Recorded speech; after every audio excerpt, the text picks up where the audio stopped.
The reputation of the Thin Red Line followed the British into World War II long after they stopped wearing the red uniforms.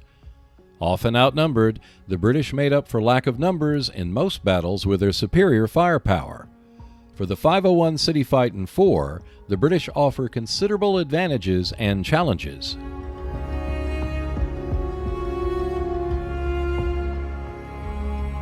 The British possess a 5-card hand with 2 discards if no actions are taken.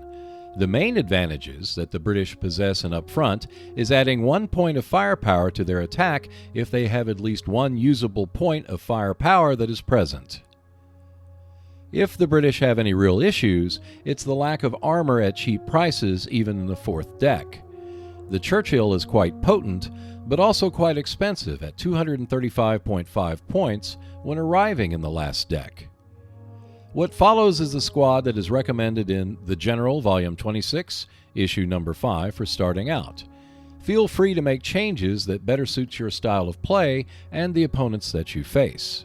Group A consists of Corporal Burns, accompanying Vane, who is armed with a flamethrower.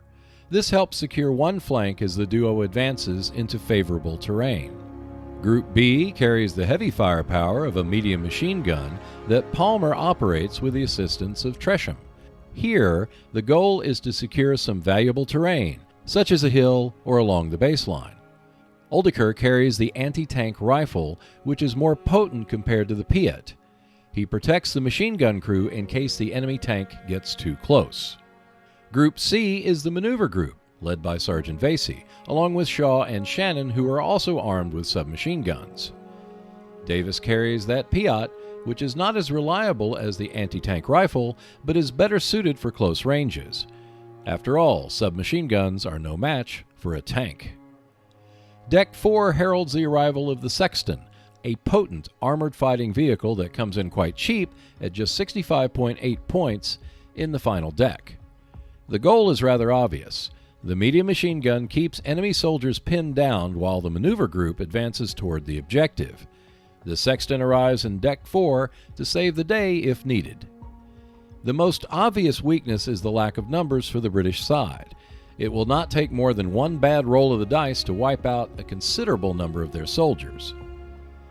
The medium machine gun is the most vulnerable. If the British lose that early, then the opposing side can advance rapidly. But the advantage in firepower, along with the arrival of the Sexton, makes this side rather intriguing, and that is why 501 City Fight in 4 is such a good scenario to experiment with your British forces.